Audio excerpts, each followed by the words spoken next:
quite possibly the most talked about car of the past 50 years in terms of love it or hate it, the Cybertruck. When they first did the first kind of ideation of the vehicle, was just a shadow of the front. I think it was the Model Y or something announcement. And then they said, okay, we're going to be making a truck now. And it was cyberpunk themed. And you just saw the silhouette of the front end. I want to say maybe the lights only or something. And I was super stoked. I'm like, all right, cool. They're going to build something that's going to be like cyberpunk design of a Cybertruck. Then the launch day came, right? The car launched. We're all sitting there. You know, I went to my parents' house I was just there hanging out with them for the day. And they're like, hey, they're going to launch Cybertruck. Let's watch that too. We're watching it. And then they reveal the car. And I have to admit, the first like half an hour or so, I was pretty indifferent. I was like, it's not what I thought it was going to be. And then as the presentation went, kept going, I was like, you know what? This is actually kind of cool. And then, we reserved one by the end. My dad reserved one, I reserved one by the end of that show. This was 2019, right?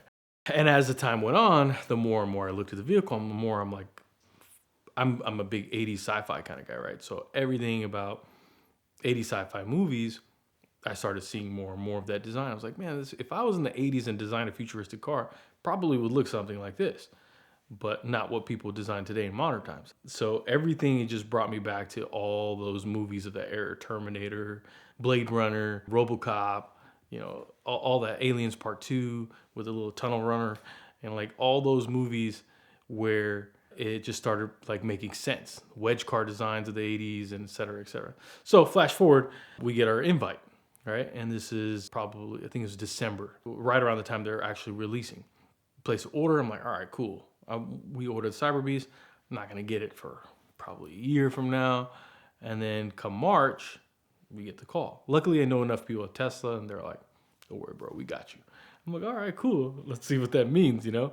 So we ended up getting one of the early VIN numbers of the Cyber Beast. And I think I'm in the 100 something range or 200 something range VIN numbers for the Cyber Beast release in general.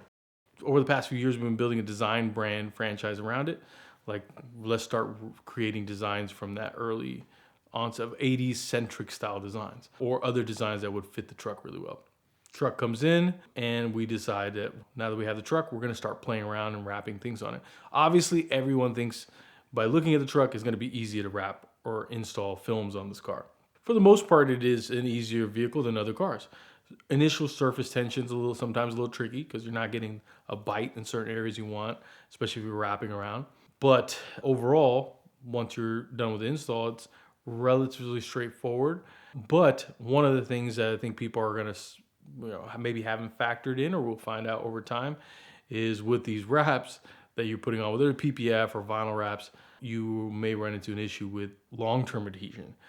Because the way metal reacts with films on it, it starts to bond more and more. And so my recommendation will be for all my clients that as soon as you see any signs of patina within the first few years of vinyl wrap or PPF, whatever have you, it's time to come off. I really don't want to be fighting removals on metal finished vehicles in the future.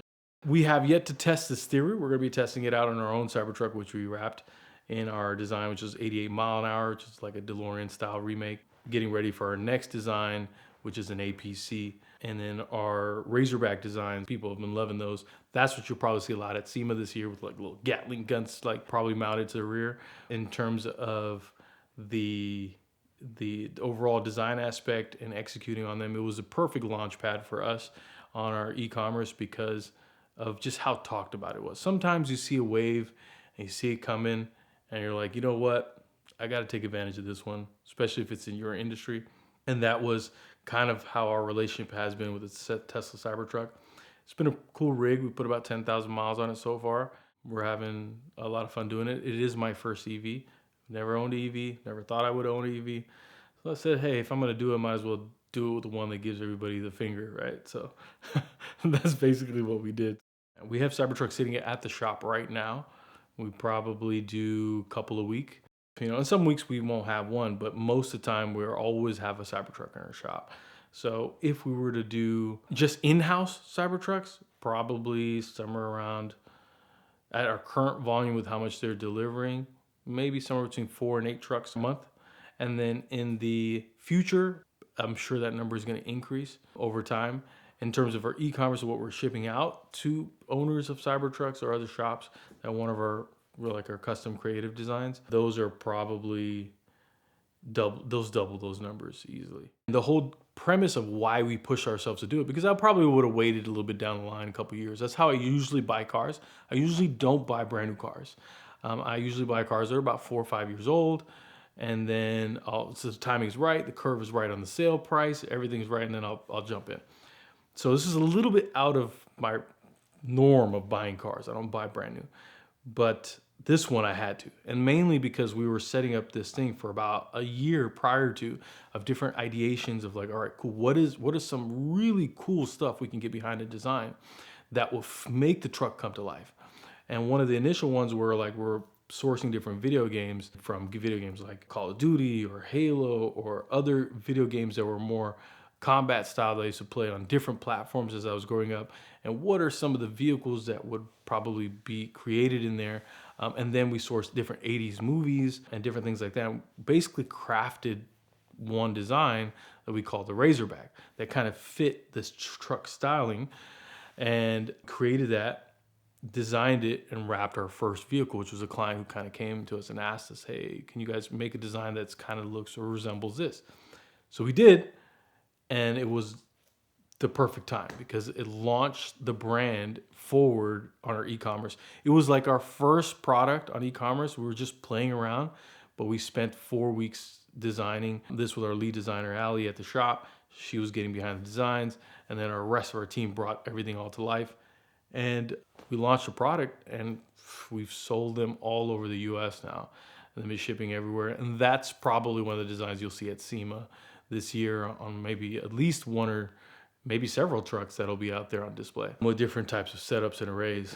And it's been mimicked by a lot of people. They've tried to do it their own way, but nothing comes close to the original, as you know. That was our launch pad. Our 88 mile an hour design was the second design, which was much more like intricate, a lot of stuff going on, cables and wires and zip ties into the print design, but probably a little too funky for people. So dude didn't sell as much as those. And that's just the thing about the online world of sales. You don't know what products are going to really work. We have a couple more products that we're working on right now that we're going to launch.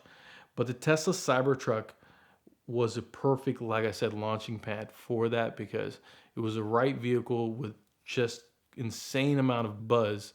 And so we're going to create a product. If we're ever going to get in the e-commerce space, we might as well do it here. Basically, our Cybertruck wrap kits are fully packaged, and we manufacture them in-house in Northern California, and then we ship them wherever people want them in the US. And they just open up the box, everything's in there, diagrams, installation directions. And they have at it and make their own version of their cool, make the Cybertruck cooler, if not cool for some people's eyes. I think that was the one design that converted a lot of people to our Razorback. If you read a lot of the comments and a lot of threads, are like, this is the only reason why I would even consider buying one. It's because of this design. And that's pretty cool when you can create something like that. I won't get into too much of the little issues we ran into it. We've had a couple little bugs here and there. Overall, it's still on the road, it's still running, and we haven't had any serious issues. Wiper blade, couple little things like that, but nothing major. There's pros and cons to everything, right? So the pros here are, in general, have always delivered cars with 5 colors or 6 colors or whatever, very small palette of colors, which really gave the reason why there's so many vinyl wraps out there for Teslas and people wrapping them all the time is because they're just far and few between in terms of colors you could choose from. So people want the variety, and Tesla's trying to really focus on other things, not just a whole host of colors that they have to figure out how to paint and make correct every time. So they just focus on the core things, and then we get to have fun, which really fortifies and builds other businesses and industries around Tesla. The Cybertruck, making it stainless steel, was for our industry a huge game changer in terms of like really getting people involved, because a lot of the owners don't want to deal with stainless steel, fingerprints and this and that, and just the upkeeps of it. One of the industries that have really, really blown up because of this decision made by Tesla has been an industry that was just kind of teetering the past few years of just playing around, and has just exploded. And this is the color PPF industry. So you've always had few options when you came into a shop like ours. Change the color of the vehicle via vinyl, or keep the existing color and protect it with clear paint protection film. Have a little bit of fun, do the whole car matte clear and turn your car matte clear now, or make a matte finish of your existing paint color. And then that way you have some fun, but still get the car protection. Color PPF, Cybertruck changed that. Almost every manufacturer I've talked to has absolutely loved the fact that the Cybertruck is stainless steel, because the stainless steel gives precedence to their industry growing up. Now you can get paint protection film, which is a product that lasts, a lot longer, 7 to 10 years, depending on the brand. Much thicker product in a wide array of colors because of the Cybertruck. Cybertruck basically, I will give it credit there, caused a lot of the industries and manufacture startup. So you have all these new companies that didn't exist before, Pure PVF and Nanolink and all, et cetera, et cetera, et cetera, or at least weren't mainstream, like nobody really knew about them. And the Cybertruck changed that. It's literally created multiple brands in a brand new like spin-off industry of color PPF, and it became the launching pad. Now, many other people are buying color PPF for their cars. We just did an RS6 Avant and a full color PPF change. But at any rate, it's changed the whole landscape of that, and it's started a whole new thing. And I think Tesla's been pretty good for that.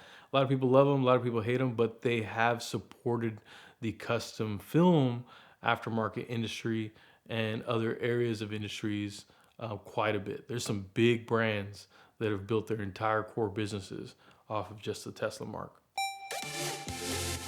This month, the VINwiki content is brought to you by Auto Tempest. Auto Tempest has supported VINwiki for years, Car Trek as well, all of our friends, but what we really love them for is that it is the most powerful way to shop for your next car. They compile all the results from all the major listing sites into one place, autotempest.com, all the cars, one search. That means you get to all the deep, dark corners of the internet to find the exact car that you're looking for as fast and efficiently and powerfully as possible. You also get to see how it stacks up against all the other cars like it that are for sale around the country. And so check them out now at the link in the description below to shop for your next car with Auto Tempest, and thank them for their ongoing support of VINwiki.